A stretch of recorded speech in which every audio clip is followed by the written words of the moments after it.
Assalamualaikum warahmatullahi wabarakatuh. Perkenalkan, nama saya Tipu Nawangsasi, tim 19650246 dari kelas Farmasi 4A. Di sini saya akan membahas ramuan untuk penambah nafsu makan.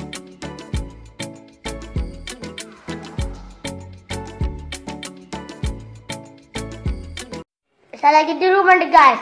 Jangan lupa like, comment, and subscribe. Ramuan herbal yang sudah disaintifikasi, salah satunya yaitu temu ireng atau temu hitam, tapak liman, dan tanaman pepaya. Ramuan herbal sebagai penambah nafsu makan, bahan-bahannya yaitu rimpang temu hitam 5 gram, herba tapak liman 5 gram, daun pepaya 3 gram, dan air 400 ml. Untuk cara pembuatan dan penggunaannya itu dibuat infusa dan diminum 2 kali sehari setelah makan. Tanaman yang pertama yaitu tanaman temu ireng atau Curcuma aeruginosa Roxb. Klasifikasinya sebagai berikut. Yang pertama kingdom, termasuk dalam Plantae, divisi Magnoliophyta, kelas Liliopsida, ordo Zingiberales, famili Zingiberaceae, genus Curcuma, spesies Curcuma aeruginosa Roxb. Selanjutnya yaitu morfologi dari tanaman temu ireng atau temu hitam. Memiliki akar yang berukuran mencapai 17 cm menjurus ke dalam tanah dan warna rimpang yaitu warna gelap dengan sifat aromatik. Batangnya berjenis batang semu dengan warna hijau dan sebagian berwarna coklat tua. Ketinggiannya maksimal mencapai 2 meter.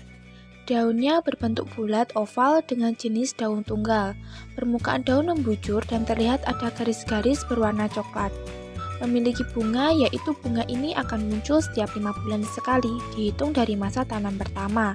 Letaknya menempel pada tangkai yang berwarna kontras yaitu hijau. Kandungan yang terdapat dalam temu ireng yaitu saponin, amilum, zat pahit, tanin, minyak atsiri, flavonoid, lemak, zat biru, dan polifenol. Bagian tanaman yang digunakan yaitu rimpang. Khasiat dari tanaman temu ireng atau manfaatnya diantaranya yaitu 1. Detoksifikasi, 2. Mengobati batu, asma, dan rematik, 3. Penambah nafsu makan, 4. Menyehatkan kulit, 5. Cacingan, 6. Menyehatkan saluran pencernaan, 7. Antimikroba, 8. Antimalaria, 9. Sariawan, dan 10. Mengobati penyakit kulit seperti koreng dan kudis. Tanaman yang kedua yaitu tanaman tapak liman atau Elepanthopus scaber. Klasifikasinya sebagai berikut. Yang pertama kingdom, termasuk dalam Plantae, divisinya Spermatophyta, kelas Dicotyledoniae, ordo Asterales, famili Asteraceae, genus Elepanthopus, dan spesiesnya yaitu Elepanthopus scaber. Morfologi tanaman tapak liman. Tapak liman memiliki batang bulat, kaku, keras, berwarna hijau tua, dan permukaannya berambut halus berwarna putih. Ini bisa kita temui di pekarangan, di kebun, atau di ladang. Tapak liman memiliki daun tunggal, berbentuk jorong, dan permukaannya kasar. Daun bagian bawah dalam roset akar dengan tangkai bentuk pelepah pendek. Dan juga terdapat bunga pada tumbuhan tapak liman yaitu bunga majemuk, bentuk pokol atau kapitulum, bulat telur, terletak di ujung batang dan berbentuk segitiga. Rasa tumbuhan ini sedikit pahit, pedas, bersifat sejuk, dan astringent atau zat yang menyebabkan pengerutan jaringan untuk mengurangi sekresi. Kandungan yang terdapat dalam tanaman tapak liman yaitu daunnya mengandung elepanthopin, dioksielepantopin, isodioksielepantopin, dihidrodioksielepantopin, lepantin, epiphriedylinol, stigmasterol, triakontan, lupeol, dan lupeol asetat. Bunganya mengandung flavonoida luteolin, glukosida, serta akarnya mengandung epiphriedylinol, lupeol, dan stigmasterin. Bagian tanaman yang digunakan yaitu daun. Khasiat dari tanaman tapak liman diantaranya kencing nanah atau gonore akut, kurang darah atau anemia, influenza, menghilangkan bengkak, antibiotik, malaria, perut kembung, anti radang, dan pereda demam atau antipiretik. Tanaman yang ketiga yaitu tanaman pepaya atau Carica papaya L. Klasifikasinya sebagai berikut. Yang pertama yaitu kingdom, termasuk dalam Plantae, divisi Spermatophyta, kelas Angiospermae, bangsa Caricales, suku Caricaceae, Marga Carica, spesies Carica papaya L.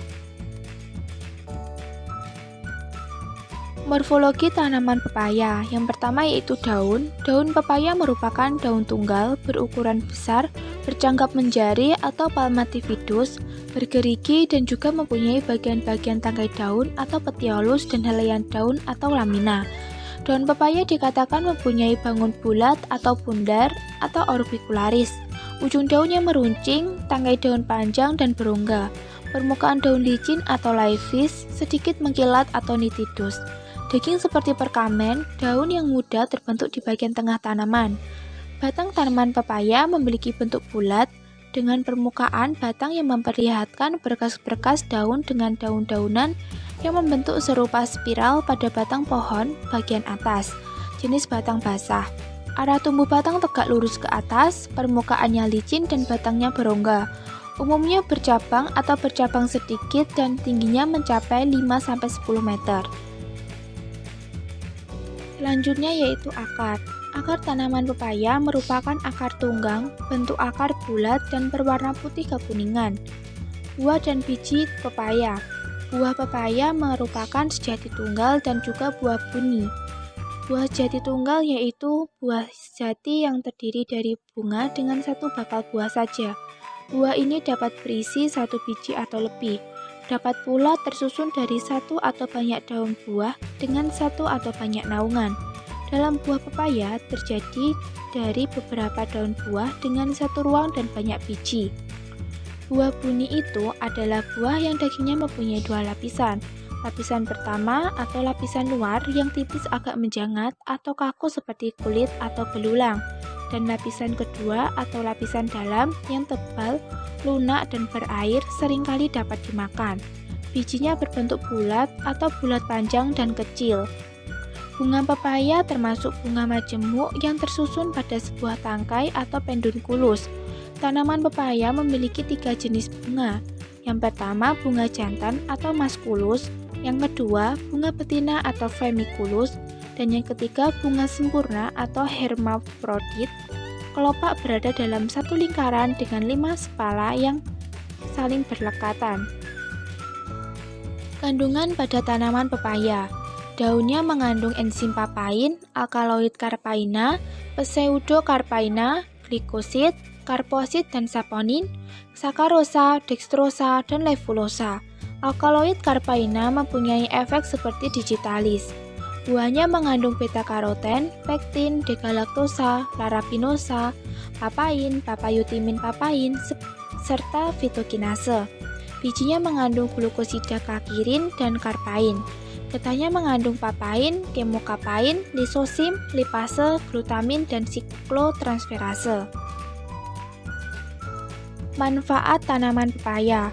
Daun pepaya digunakan untuk mengobati demam berdarah, pereda nyeri haid, memperlancar pencernaan, masker anti jerawat, penyakit malaria, kejang perut, sakit panas, menambah nafsu makan, dan penyakit beri-beri.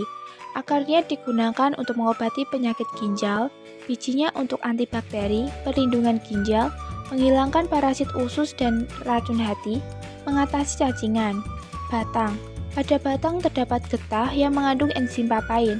Enzim papain ini digunakan untuk bahan kosmetik, pada industri minuman sebagai penjernih. Bagian tanaman yang digunakan yaitu daun.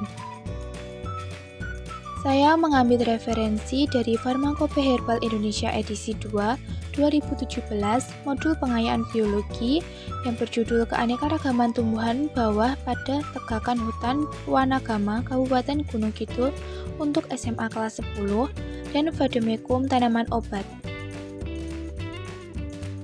Sekian pembahasan ramuan untuk penambah nafsu makan dari saya. Semoga bermanfaat. Kurang lebihnya saya mohon maaf dan terima kasih. Wassalamualaikum warahmatullahi wabarakatuh.